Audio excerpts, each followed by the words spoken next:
So we're going to use the intervals we just made to make an assessment whether certain values of mu are supported by the data. Here's how it works. In statistical inference, we sometimes must judge whether a value of mu is supported by the data collected. We can use confidence intervals to make this assessment.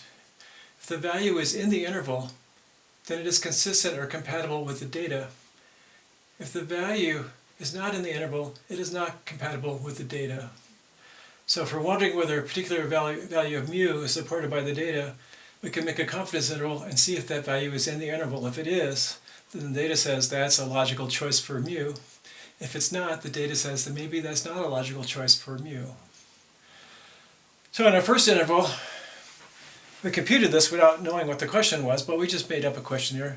Does it look like mu is 48 is compatible with that interval that goes from 48.48 up to 52.31? And the answer is, well, 48 is a little smaller than 48.48. And so 48 is not in the interval. So we say 48 is not in the interval. So no, the data would indicate mu equals 48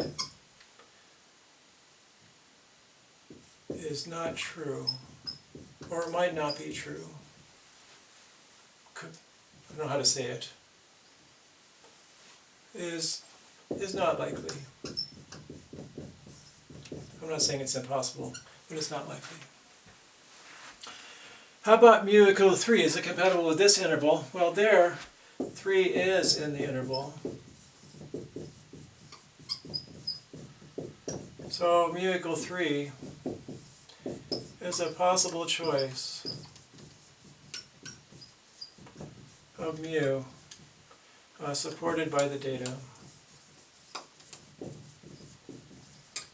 The data supports all kinds of mu's. Any mu in that interval will be something the data says is a possibility. Ordinarily, you're thinking about a certain value, and then you can compute an interval. Either you say it's okay, looks like it's close enough, or it doesn't look like it's close enough. How about 103? Is 103 compatible with this interval? 103 is less than 103.81. So no, since 103 is not in the interval.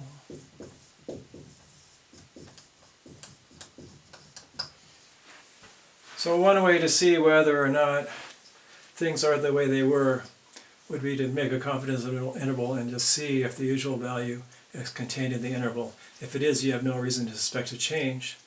If it's not, you have reasons to suspect there's a change.